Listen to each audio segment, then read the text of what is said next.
Welcome to this week's Amateur Radio World video. I'm your host, W4ARW, and real quick note before we get started, if you have not watched my subscriber contest video, please be sure to do so.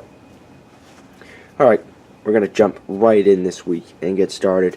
Really good article by QST in here about the truth about trees and antenna gain, as you can see by their cover photo, and as most of you probably know, QST has made some changes. You'll probably notice a few of them as I go through this, and for the most part so far they've all been good changes. So let's get ready to explore what's behind this cover.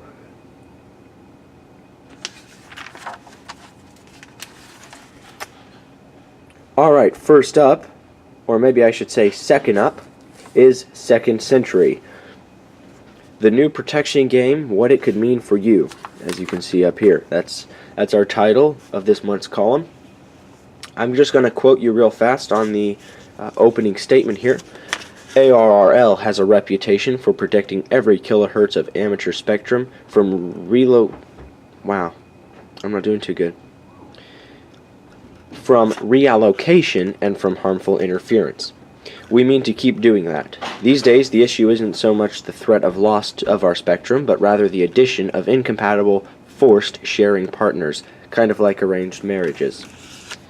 He goes on to talk about how the FCC is actually embracing the idea of other companies jamming in, if you will, on our frequencies, and that's not going to work for us amateurs. So he talks about that a lot.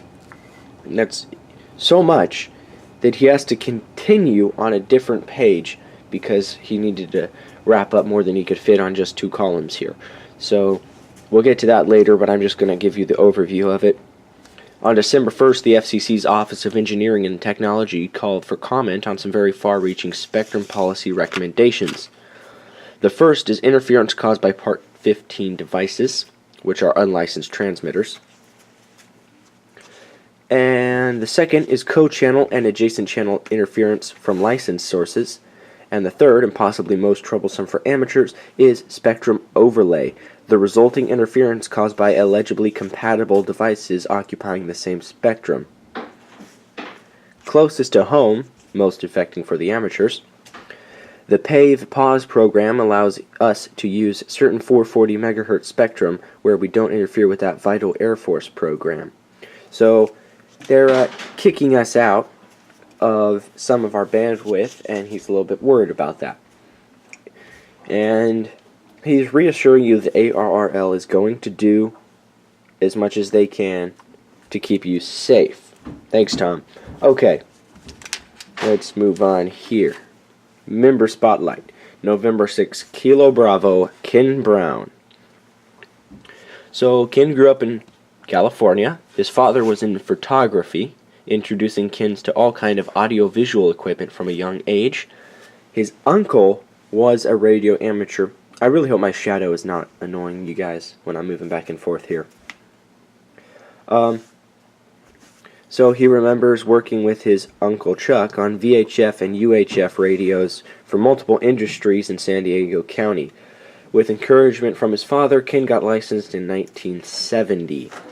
Currently, he operates the RF microwave field engineer for the James Clerk Maxwell Telescope, maintaining and improving radio astronomical heterodyne receiver systems.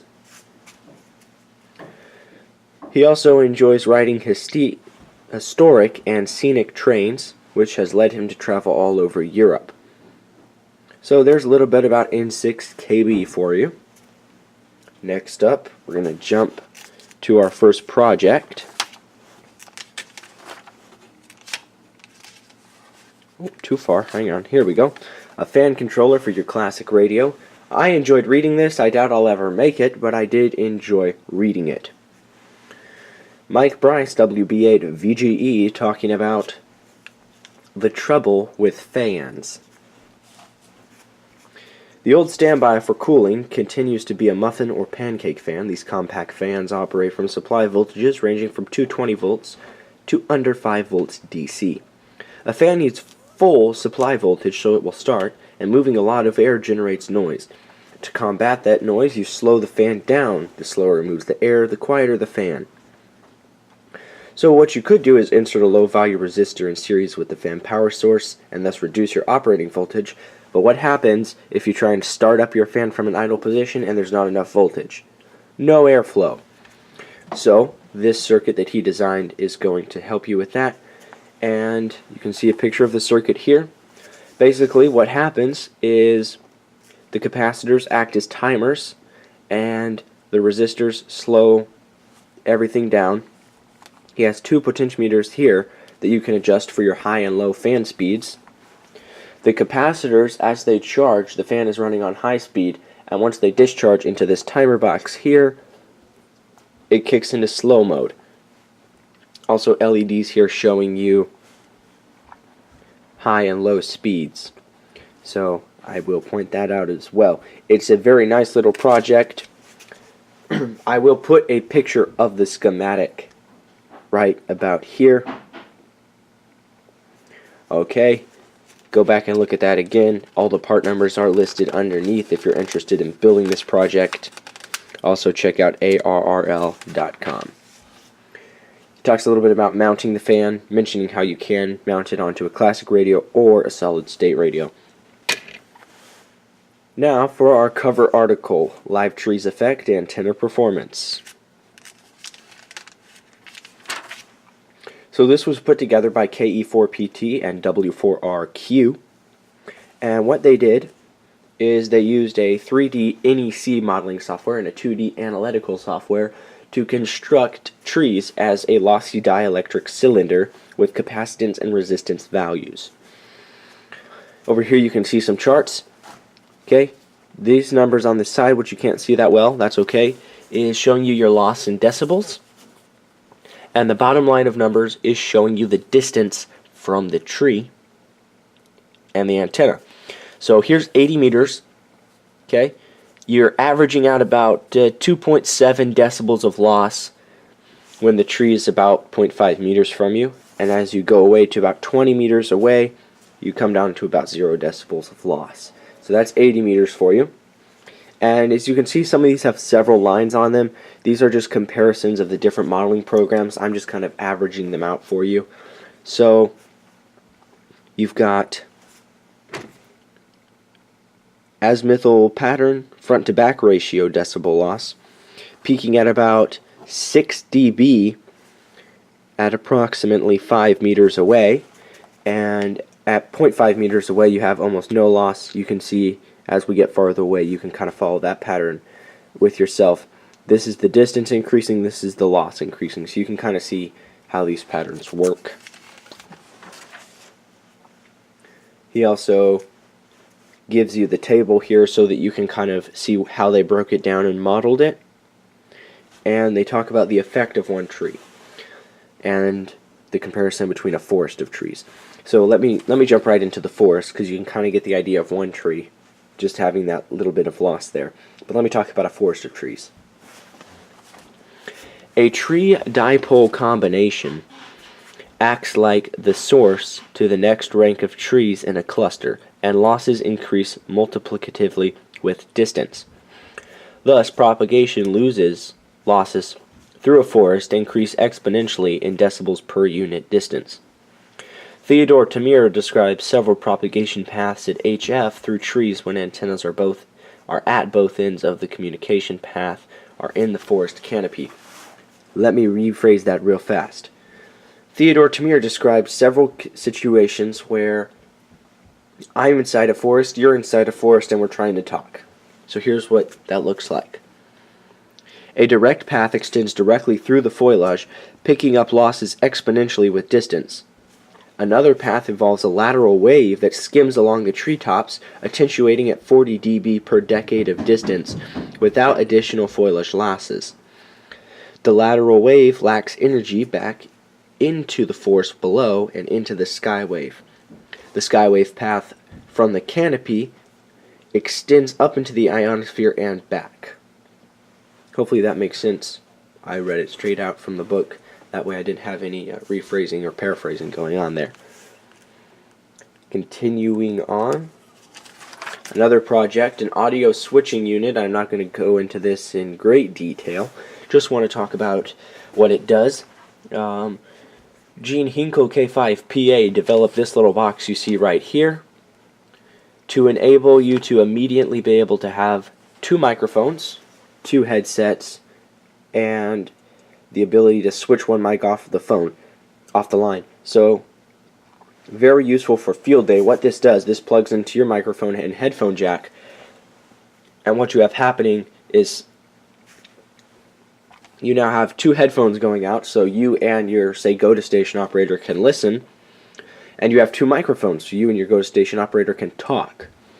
Also, there's a switch right on the front that shuts it off immediately so that only you're talking, and the go-to-station operator, per se, can't talk anymore with one switch. Also, another switch that transfers it to data mode instead of voice mode. And he's got a PTT button right on the front for convenient transmission. Jump forward several more pages. We hit the QST reviews, which I tend to attempt to skip over. Now my page is not turning properly. The doctor is in. Ed and Daryl both asked why I, being the doctor, always turn to the quarter wavelength transmission line transformer to match different coax impedances when the 12th wavelength transformer is often easier to make and use. So he goes into why and how they're different and why he uses the quarter wavelength. Basically, even though it's easier to make and use, the result is you have basically a more tangled mess of coax because you have to install phased and multiple 12 wavelength transformers, whereas with the quarter wavelength transformer you're only usually needing just one.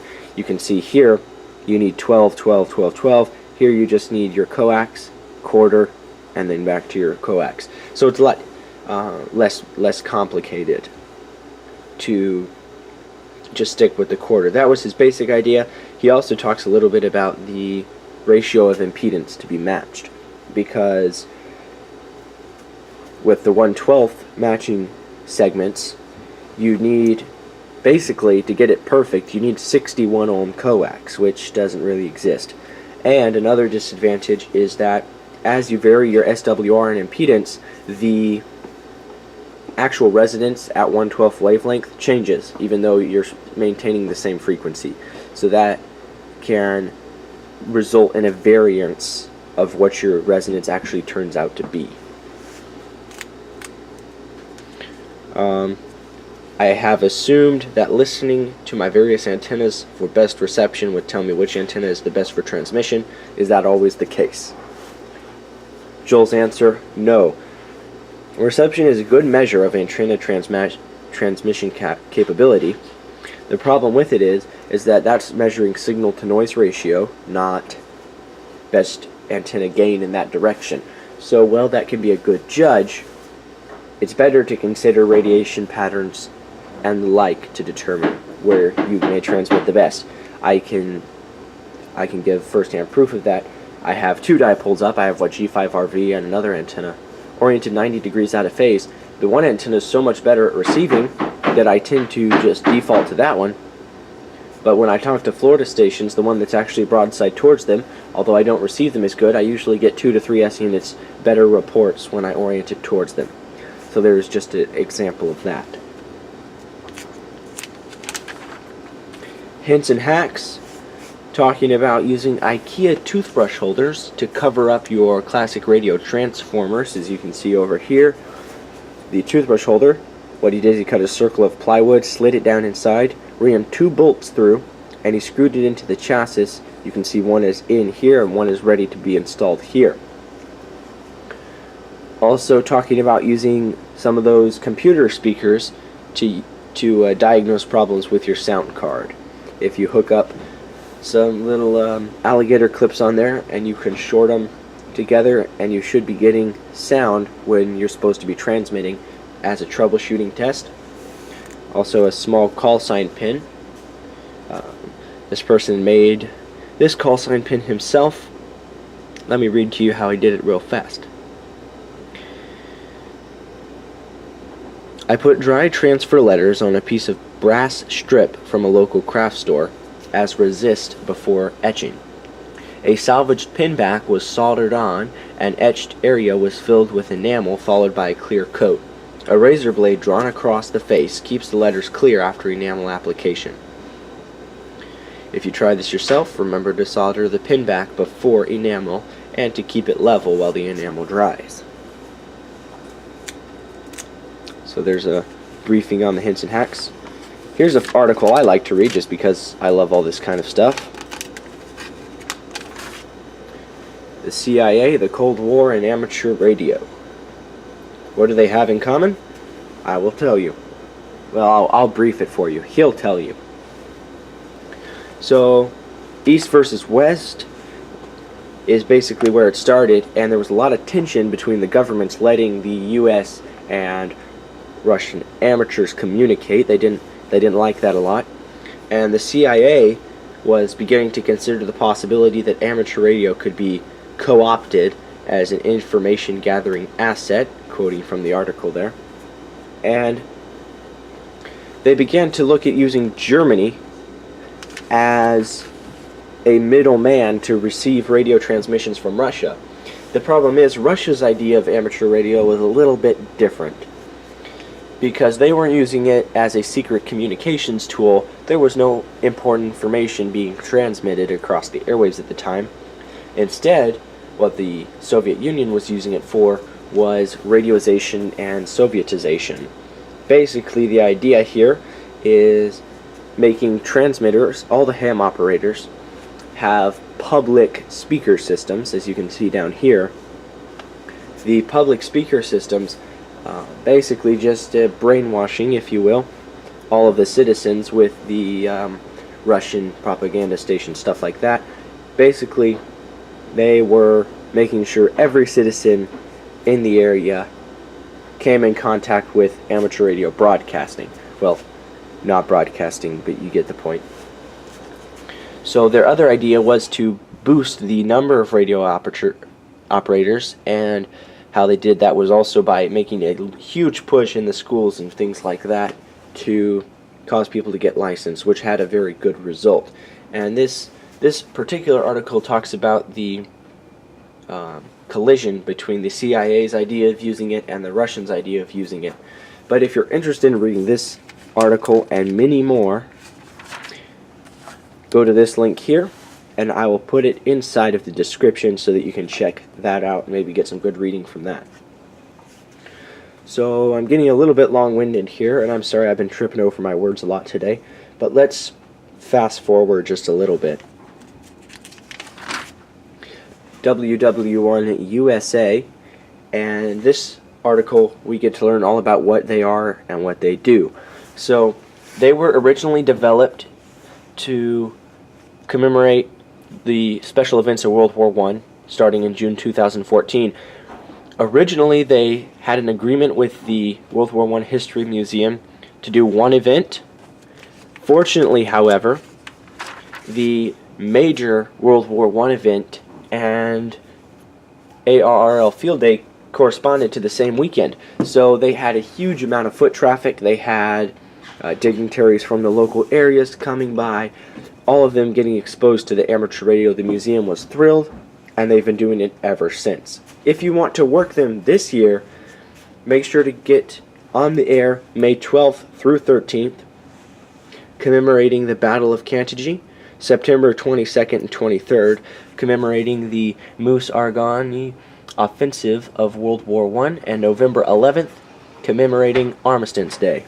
So make sure to get on and check those out. Also, a little side column here about the National World War I Museum and Memorial, which I will not bother going into just yet. Next, we have Steve Ford, the editor himself, talking about how do you operate split. Instead of reading you all of this, I'll just tell you what goes on here. How it works is you're transmitting on your calling frequency. To keep it simple, let's say 7.200. If you are a rare DX station, you're going to have a lot of people calling, and instead of everyone jamming each other up, what you do is say, I'm listening 5 to 15 kilohertz up, which is this range here. all of the stations spread themselves thin between this 15 kilohertz area and begin calling, and you scroll through here and find one of them that you particularly find strong or you'd like to work, and then you call them. And this is a lot easier than everyone jamming each other on one frequency. So you're spreading it out between 5 to 10 kilohertz to keep things simple. Public service, talking about the difference between halogen lights and LED lights. Let's just keep it short and put it to you this way. LED's one.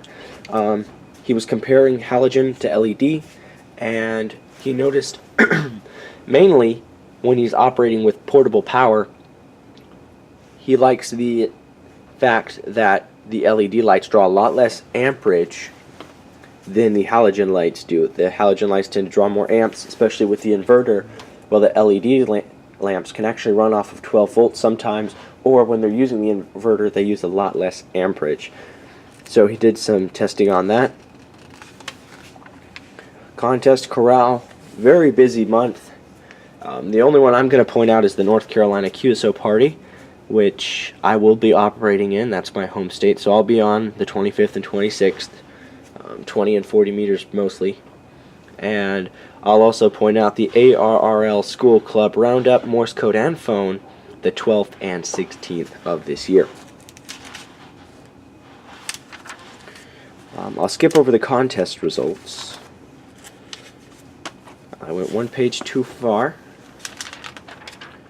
De-Expedition Pet Peeves. Bernie McClinney, I never bothered to memorize his last name, had a poll done, and he got the 3 most common problems that people have with de-expeditions. One is paying attention to propagation. Stations usually tend to avoid the less populated areas or the areas that have less propagation. Say the British Isles, which have a very slow or small window of propagation, they tend to avoid those stations and just work, say, the United States, which has a much larger window, other countries like Spain, and the main countries that have large windows of propagation, they tend to favor those areas, and people have problems with that. Number 2, the operators, not the de-expeditioners themselves, but the operators have problems with the de-expeditioners not making split operations efficient. They will not be specific, and they won't say it often enough. So they'll just say listening up, and you've got to kind of judge for yourself where they're listening in, and that makes it more complicated and a little bit harder. So Bernie goes into some ways you can avoid that. And number 3, the importance of identifying, and the pros say that you should identify between every 3 to 10 contacts. Personally, myself, I say 4 to 7. That's usually the method I follow, depending on how many people I have calling. If I'm doing really slow, I'll obviously do every 2 or so. But that was our 3 little tips for all of you, which are probably not very many, that are going on de-expeditions anytime soon. Skip over the world above 50 megahertz and run right into the quick stats, which will conclude us this month. If I can find them. Last month I could not find them for the life of me. Added about 5 minutes onto the video trying to find those things. They used to put them right up front and it was real easy. Now they moved them to the back. Quick stats. Do you still exchange QSL cards? Coming in first place is yes at 65%. Yes, but only if I need the other person's QSL for an award at 12%. Yes, but only if I receive a self-addressed stamped envelope at 7%. And no at 16%. On CW, do you prefer short contacts or longer conversations? Short contacts 52%, long chats 18%, and I don't operate CW 30%. I'm going to vote with short contacts. So far I've been with the majority on all of them. How have you coped with the declining propagation conditions on the HF bands? I've shifted to CW or digital, 21%. I now operate primarily on the lower bands, such as 160, 80, 60, and 40, 25%. I'm trying some different antenna designs, 4%. I bought an amplifier, 1%. All of the above, 12%. That surprised me. I've left HF for VHF, only 3%. And I haven't made any changes, 34%, putting me in the majority again. Have you tried the new FT8 digital mode? No, 37%, that's where I fall. Yes, 50%, that's the majority. I've never heard of it, 4%, and I don't operate digital, 9%. So, technically I should fall into that last category, but I'm all for operating digital. I have nothing against it, and I really would like to soon, as soon as I get something figured out and hooked up. So I'm not really going to classify myself with I don't operate digital. And what surprised me is that out of all the popularity this mode has, only 50% of hams are using it. So for all of you people who think the ham radio population is going to dwindle off, you've got a while to go still. 73s, God bless. This was probably not the best QST review I ever made. That's okay. Just dislike it and get over it, I guess. We'll see you guys next week. Again, be sure to check out the subscriber contest video. Comment on what you like, what you don't like, and what kind of videos you want us to make. I'd rather have your opinion and make what you like than have no opinion and free run it. 73s, God bless. This is Whiskey 4 Alpha Romeo Whiskey. QRX till next week.